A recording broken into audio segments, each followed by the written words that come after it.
ബാക്കിയുള്ളവർ നോക്കും. മസ്ജിദുൽ ഖിബ്ലത്തൈനിലാണ് ഹബീബായ റസൂലുള്ളാഹി സല്ലല്ലാഹു അലൈഹി വസല്ലമ തങ്ങളുടെ മനസ്സിലെ ഒരു ആഗ്രഹം അള്ളാഹു പൂർത്തിയാക്കി കൊടുത്ത വളരെ പ്രധാനപ്പെട്ട ഒരു സ്ഥലത്താണ് നമ്മളുള്ളത്. എന്താണ് മസ്ജിദുൽ ഖിബ്ലത്തൈനി? മദീനയിലേക്ക് ആദ്യം ഹബീബായ റസൂലുള്ളാഹി സ്വല്ലല്ലാഹു അലൈഹി വസല്ലമ മക്കയിലുണ്ടാകുന്ന സമയത്ത് കഅബയിലേക്ക് തിരിഞ്ഞ് തന്നെ നമസ്കരിച്ചു.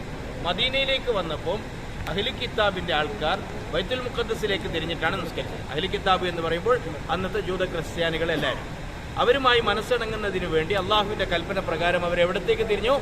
ബൈത്തുൽ മുഖദ്ദസിന്റെ ഭാഗത്തേക്ക് തിരിഞ്ഞ് നമസ്കരിച്ചുകൊണ്ട്. എന്നാലും ഹബീബായ തങ്ങളുടെ ആഗ്രഹം എന്തായിരുന്നു?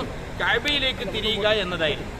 അങ്ങനെ ആദ്യകാലത്ത് ബൈത്തുൽ മുഖദ്ദസിലേക്ക് തിരിഞ്ഞ് നമസ്കരിക്കുക എന്ന നിയമപ്രകാരം ഈ സ്ഥലത്ത് വന്ന് ളുഹർ നമസ്കരിച്ചു കൊണ്ടിരിക്കുന്ന സമയത്ത് ഇങ്ങോട്ടേക്ക് തിരിഞ്ഞു. അതാണ് അതിനെ അടയാളപ്പെടുത്തിക്കൊണ്ടാണ് ആ കാണുന്ന ബൈത്തുൽ മുഖദ്ദസിന്റെ ഭാഗത്തേക്കുള്ള ഖിബ്ല ഉണ്ടായിരുന്നെന്ന് കാണിക്കുന്നത്.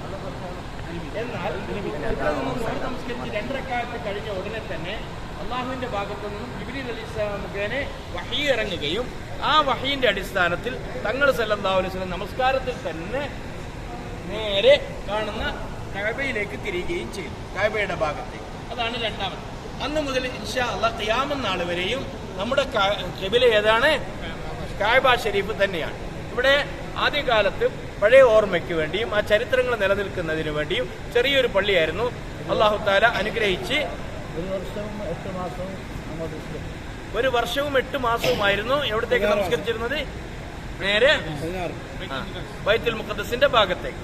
എന്നാൽ പിന്നീട് അല്ലാഹു തആല എന്തായി? ഖിയാമത്ത് നാൾ വരെയുള്ള ഈ വിധിയെക്കുറിച്ച് കൂടുതൽ പഠിക്കണമെങ്കിൽ നമുക്ക് എന്താ ചെയ്യുന്നത്? സൂറത്തുൽ ബഖറയുടെ സയഖൂൽ 2ാമത്തെ ജുസിലേക്കുള്ള ഭാഗത്ത് എടുത്തു നോക്കിയാൽ അതിന്റെ ചരിത്രവും സംഭവവും മുഴുവനായിട്ടുണ്ട്.